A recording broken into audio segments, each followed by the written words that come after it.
ನಾನು ಇದ್ದಂಗೆ ಸ್ಟ್ರೈಟಾಗಿ ಯಾವುದೋ ಫೀಲ್ಡ್ ಇಲ್ದಂಗೆ ಮಾತಾಡ್ತೀನಿ. ಅದಕ್ಕೂ ಮುಂಚೆ ಎಲ್ಲರಿಗೂ welcome back to my channel.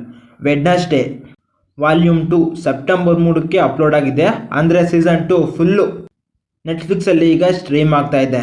ಇನ್ನು ಸೀರೀಸ್ ವಿಷಯಕ್ಕೆ ಬಂದರೆ ವಾಲ್ಯೂಮ್ 2 ಕೂಡ ಚೆನ್ನಾಗೇ ಇದೆ. ಬಟ್ 5ನೇ ಎಪಿಸೋಡಲ್ಲಿ ಮಾತ್ರ ಸುಮ್ಮನೆ ಅಲ್ಲಲ್ಲೇ ಸತ್ತಿಸ್ಬಿಟ್ರು. ಆ ಒಂದು ಎಪಿಸೋಡ್ ಇಲ್ಲ ಅಂದರೂ ಕೂಡ ಸ್ಟೋರಿಗೆ ಅಷ್ಟು ಎಫೆಕ್ಟ್ ಆಗೋದಿಲ್ಲ.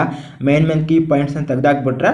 ಬಟ್ ಆಮೇಲಿಂದ ಇರೋ 3 ಎಪಿಸೋಡ್ಸು ಒಂದ್ಸಲ ಬ್ಯಾಲೆನ್ಸ್ ಮಾಡಿದ್ವು.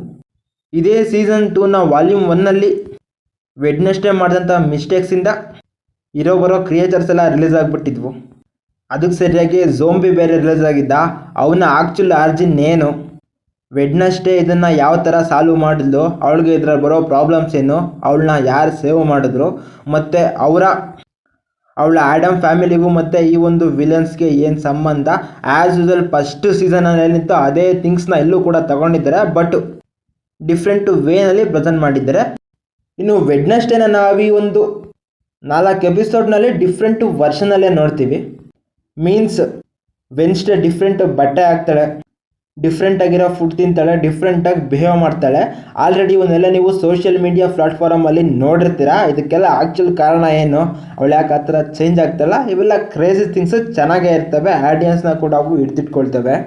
ಇನ್ನು ನೆಗೆಟಿವ್ ವಿಷಯಕ್ಕೆ ಬಂದರೆ ಆವಾಗಲೇ ಹೇಳೋ ಥರ 5ನೇ ಎಪಿಸೋಡಲ್ಲಿ ಸ್ವಲ್ಪ ಲ್ಯಾಗ್ ಓಡಿಸ್ತಾರೆ. ಬಟ್ ಆಮೇಲಿಂದ ಸ್ಟೋರಿ ಒಂಥರ ಚೆನ್ನಾಗಿದೆ. ಮತ್ತು ಆ ಎಲ್ಲ ಥಿಂಗ್ಸ್ಗಳಿಗೂ ಕೂಡ ಒಂದು ಪರ್ಫೆಕ್ಟ್ ಎಂಡಿಂಗ್ನ ಕೊಡ್ತಾರೆ. ಮತ್ತು ಆ್ಯಸ್ ಯೂಸಲ್ ನೆಕ್ಸ್ಟ್ ಸೀಸನ್ಗೆ ಇಂಟ್ನು ಕೂಡ ಕೊಟ್ಟಿದ್ದಾರೆ. ಬಟ್ ಈ ಒಂದು ಸೀಸನ್ನಲ್ಲಿ ಈ ಒಂದು ಸ್ಟೋರಿಗೆ ಪರ್ಫೆಕ್ಟ್ ಜಸ್ಟಿಫೈ ಸಿಗುತ್ತೆ. ಬಟ್ ನೆಕ್ಸ್ಟ್ ಆ್ಯಡಮ್ ಫ್ಯಾಮಿಲಿಗೆ ಯಾವ ಥರ ಪ್ರಾಬ್ಲಮ್ ಬರುತ್ತೆ ಅಂತ ನಾವು ನೆಕ್ಸ್ಟ್ ಸೀಸನ್ಗಳಲ್ಲಿ ನೋಡಬೇಕು. ಗೊತ್ತಿಲ್ಲ ಅದು ಯಾವಾಗ ಬರುತ್ತೋ ಅಂತ. ನನಗಂತೂ ಸೀರೀಸು ಸ್ಯಾಟಿಸ್ಫೈ ಮಾಡ್ತು, ಲಾಟ್ ಆಫ್ ಎಂಜಾಯ್ ಕೂಡ ಮಾಡಿದೆ. ನೀವು ನೋಡಿದ್ರೆ ಈ ಒಂದು ಸೀರೀಸ್ ನಿಮ್ಗೆ ಯಾವ ಥರ ಎಕ್ಸ್ಪೀರಿಯನ್ಸ್ ಕೊಡ್ತು ಅನ್ನೋದನ್ನು ಕಮೆಂಟ್ ಮಾಡಿ.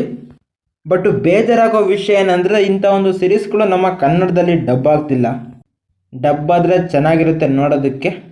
ಸೌತ್ನ ಯಾವ ಲ್ಯಾಂಗ್ವೇಜ್ ನಿಮಗೆ ಕಂಫರ್ಟಬಲ್ ಇರ್ತವೋ ಆ ಲ್ಯಾಂಗ್ವೇಜಲ್ಲೂ ಕೂಡ ನೀವು ನೋಡ್ಬೋದು. ಅಥವಾ ಆಲ್ಮೋಸ್ಟ್ ಅಲ್ಲಿ ಇಂಗ್ಲೀಷಲ್ಲೇ ನೋಡೋದಕ್ಕೆ ಟ್ರೈ ಮಾಡಿ. ಸಬ್ ಟೈಟಲ್ಸ್ ಇಲ್ಲ ಅಂದರೆ ಸೀರೀಸ್ ಏನೂ ಅರ್ಥ ಆಗೋದಿಲ್ಲ. ಯಾಕಂದರೆ ಸ್ಟ್ಯಾಂಡರ್ಡ್ ಇಂಗ್ಲೀಷ್ನಲ್ಲಿ ಮೇಂಟೈನ್ ಮಾಡಿದ್ದಾರೆ. ಸಬ್ ಟೈಟಲ್ಸ್ ಜೊತೆಗೆ ನೋಡಿ. ಇಲ್ಲಿವರೆಗೂ ನೀವು ವಿಡಿಯೋ ನೋಡ್ತಿದ್ದೀರಾ ಅಂದರೆ ಸ್ವಲ್ಪ ಏನಾದರೂ ವಿಡಿಯೋ ಇಷ್ಟ ಆಗಿರುತ್ತಲ್ಲ, ಅದಕ್ಕೆ ಸ್ವಲ್ಪ ಸಪೋರ್ಟ್ ಮಾಡಿ. ನಾನು ಮತ್ತೆ ಸಿಗ್ತಾ ಇರ್ತೀನಿ ಗಾಯ್ಸ್. ಬಾಯ್.